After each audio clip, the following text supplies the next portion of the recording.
Hello everyone, সেদিন ছিল 15 August, মানে গত পরশু দিন। সেদিন সকাল সকাল চলে গেলাম ছাদে, খেয়ে দেখছি অলরেডি বড়মশাই লাগিয়ে দিয়েছে ফ্ল্যাগটা। বেশ ভালোই লাগছিল। আর সেদিনকে সবারই বাড়িতে দেখো ন্যাশনাল ফ্ল্যাগ দেখে বেশ ভালোই লাগছিল। অন্যদিন হয়তো দেখে ভালোই লাগে, কিন্তু সেই দিন ছিল 15 আগস্ট, সেই জন্য আরোই ভালোই লাগছিল। যাই হোক, দেখে চলে এলাম আমাদের পাড়াতে। আসলে প্রতি বছরই আমাদের পাড়াতে জানো তো ছোট্ট করে এই অনুষ্ঠানটা হয়, তাই এই বছরও হয়ে গেল। এই যে আমার শ্বশুরমশাই, উনি শ্রদ্ধা নিবেদন করে হয়ে গেল, আর ওনার থেকেও বয়োজ্যেষ্ঠ যে ছিলেন তিনি ন্যাশনাল ফ্ল্যাগটা তুললো। আর এখানে আমরা সবাই দাঁড়িয়েছিলাম, ছোট করে গান বাজনা অনুষ্ঠানও হলো। আর এই যে গানটা এই মুহূর্তে চলছিল, সেই গানটা আমি নিতে পারছি না।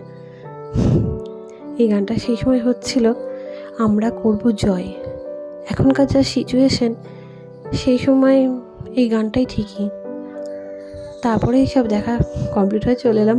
টিফিন দিয়েছিল আমাদের, টিফিন খেয়ে চলে এলাম বিকালে, একদম ডিরেক্ট বিকালে যাচ্ছিলাম একটু ঘুরতে, মানে মুভি দেখতে। প্রথম ফার্স্ট শো স্ত্রী 2 বেরিয়েছে, সেটা দেখতে।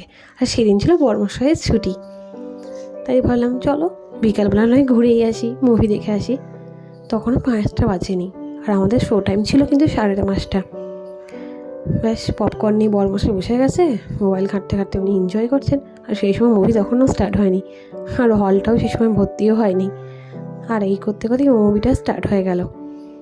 তারপরেই হাফ টাইম হয়ে গেল, যে যার মতো ফোন ঘাটা, সেলফি তোলা, আমারও তাই সেটাই চলছিল।